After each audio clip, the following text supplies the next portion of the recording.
tagagubat ng Dan. Nagpa siya na magtungo sa manyebe na bundok ng Russia. Naglalayong alisin ang mga halimaw.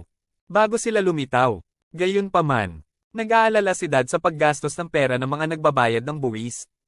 Tahasang tumanggi. Mula nang masira ang Time Tower. Nawala ng koneksyon ng sangkatauhan sa hinaharap. Na may paniniwala na ang isang sakuna ay nakabinbin. Sa loob ng 30 taon. Naging magulo ang mundo. Si Dad ay nasa mataas na estado ng alerto. Na may mga kaguluhang nagaganap na sa mga hangganan. Ito ay itinuturing na maswerte. Na ang mga tao ay hindi nakikipaglaban sa kanilang sarili. Bago dumating ang mga extraterrestrial na nilalang. Walang konkretong ebidensya. Tumanggi si Dad na pahintulutan ng isang COVID operation. Sa isang bansang ospital. Umalis na walang ibang pagpipilian. Si Dan Forrester ay naging kakaibang ama. Sino ang nangyari sa isang eroplano? At isang walang takot na piloto. Pagkatapos ay nagtipon si Dan Forrester ng kanyang sariling koponan. Gumawa ng mas maraming lason hanggat maaari at kasama ang kanyang ama at si LT. Pagpipilot ng puso. Umalis sa kanilang misyon. Mabilis na nakarating ang team sa kanilang destinasyon. Nakasakay sa mga snowmobile. Sa paghahanap ng mga lugar na may magnetic anomalya. Pagkatapos ng ilang paghahanap, lahat ng kanilang mga snowmobile detector ay hindi gumagana. Nagsasaad ng kakaiba sa ilalim ng glacier. Sa mas malapit na inspeksyon, natuklasan nila ang isang malaking hukay ng nyebe. Pagkatapos sumabog sa layer ng yelo, sank revealing at pasukan. Sinundan ng grupo ang pasukan sa malalim na kuweba. Sa huli, paghahanap sa kanilang sarili. Daan-daang metro sa ilalim ng layer ng yelo. Sumusunod sa isang ilog sa ilalim ng lupa. Hanggang sa matagpuan nila ang pugad ng puting mahabang kokodulo. Talagang isang alien spaceship na para sa lupa. Libo-libong taon. Lumabas na ang puting mahabang kuko ay dumating sa lupa. Sakay ng barko mahigit 1,000 taon na ang nakalilipas. Walang kahirap-hirap na pinuputol ang spaceship. May kakayahang paglalakbay sa interstellar. Na may limitadong lakas ng tao at mga bala. And Forrester nagpa siya na matapang ang alien creatures layer. Sa iilan lamang sa kanila. Nagbabalak na lipulin ang mga extraterrestrial na nilalang. Iniwan niya ang kanyang ama sa loob ng bahay upang bantayan ang pasukan. Hindi isinasaalang-alang ang posibilidad na ang kanilang kabiguan ay hindi maaaring sangkatauhan. Pagkawasak, hindi nagtagal ay natagpuan nila ang sabungan, kung saan natuklasan ang dalawang alien body. Ibinunyag na ang mga tunay na may-ari ng barko, ay hindi ang puti, mahabang kuko, mukhang hindi normal na lumapag ang spaceship. Ngunit bumagsak sa lupa, kasama ang mga dayuhan na namamatay sa sabungan. Sa pamamagitan ng patuloy na paggalugad, natuklasan nila ang isang silid na puno ng mga natutulog na nilalang. Ito pala ang mga alien beings na kilala bilang white spikes, na lumitaw pagkalipas ng 30 taon, o kargamento ng mga extraterrestrial. Ang mga nilalang na ito ay alinman sa tuldok ng kuto para sa pag-aanak o, sa esensya, isang extraterrestrial biochemical weapon. Dinisenyo upang puksain ang mga digmaan sa mga planeta. Inuri bilang isang planeta na sumisira ng sandata. Gayunpaman, iminumungkahi ng hindi sinasadyang pagbagsak ng spaceship. Hindi ang lupa ang nilalayong target ng mga dayuhan na ito. 1,000 taon na ang nakalipas. Ang Earth ay nasa panahon pa ng malamig na sandata. At ang mga sinaunang sibilisasyon ay sumasamba sa natural na mundo. Paggalang sa kalikasan. Nagpa siya si Dan Forrester na alisin sila. Kumikilos na parang ang mga nilalang na ito ay hindi kailanman dumaan sa lupa. Siya sa team niya. Mabilis na naglabas ng mga Hyringilla at tinurok ang Broadtox at sa mga puting spike. Pagsisimula ng kontramandaragit na labanan ng paghihiganti. Mabilis na gumagana ang lason sa lalong madaling panahon. Ang mga nilalang ay sumisigaw sa paghihirap. Nagiging tambak ng bulok na laman. Ang barko ay nagtataglay din ng maraming halimaw na embryo. Nararamdaman ng krisis. Itinampok nito ang kahalagahan ng kapangyarihan ng tao.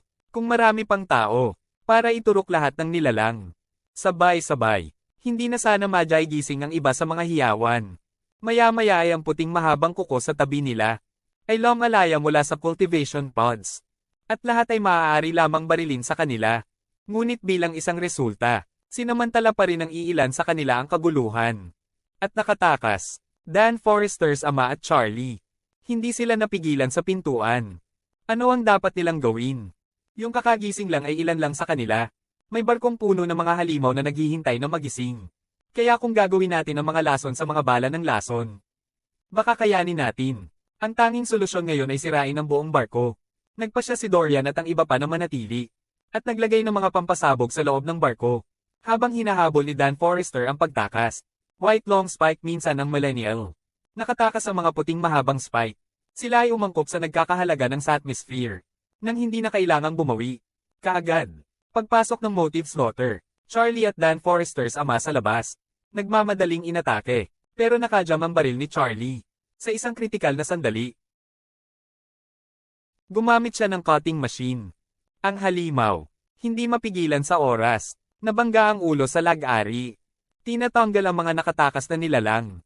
Gayunpaman, nakatakas ang pinakamalaking babaeng halimaw na hari. Nang lumabas si Dan Forrester para tumulong, nalaman niyang hinahabol nila ang nakatakas. Dorian at ang iba pa ay sniping sa mga nilalang sa loob ng barko. Gayunpaman sa pagpasok, natagpuan nila ang buong barko. Nagising ang mga halimaw sa kabila ng pag-atres at pag-atake. Hindi nila napigilan ang napakalaking alon ng mga nilalang. Lumapit sa kanila. Sa desperasyon, nagpasya si Dorian na pasabugin ang mga inihandang pampasabog. Paglilibing sa barko at sa buong kargada ng mga halimaw. Sa ilalim ng glacier, sa wakas ay nakamit ang kanyang ninanais na wakas. 3 lang sa labas ng barko ang nakaligtas, kasama ang nakatakas na babaeng Beast King. Ang prioridad ay mahanap ito ng mabilis at mapuksa. Binaril, tumakas at magparami. Ito ay magdudulot ng walang hanggang banta sa sangkatauhan. They rode snowmobiles na hinahabol ang babaeng Beast King. Sinusundan ng mga truck nito hanggang sa matagpuan nila ito. Iniisip ng halimaw na hari na nakahanap na ito ng pagkain. Sinisingil ang isang ama ng Dan Forresters. Gayunpaman ito ay bumangga sa isang decoy trap na itinakda ng matanda. Na pagkatapos ay binaril ito sa ulo. Sa kabila ng katatagan nito, ang mga elder shot ay tila lamang kung saan ang halimaw na hari. Gaya ng sinisingil ng halimaw na hari sa matanda. Dan kagubatan upang ayusin sa isang snowmobile. Itinutumba ito. Pagkatapos ay binaril ito ng ama at araw mula sa magkabilang panig. Puding ang halimaw na hari sa isang kakilakilabot na sitwasyon. Gayunpaman habang nag-aaway sila, biglang naglaho ang halimaw na hari. Nawala sa blizzard. Pabalik-balik. Hinanap nila ang halimaw na hari. Na biglang tumalon. Pinalipad sila kasama ang mga galami nito. Narinig nilang gumanti. Ngunit ang kanilang kapangyarihan ng apoy ay malinaw na hindi sapat upang sugpuin ang halimaw na hari. Mabilis na nagpaputok ng bone spike ang Beast King. Tinatanggal ang baril ng mga Dan Forrester. At saka hinampes ng isa pa ang hita niya.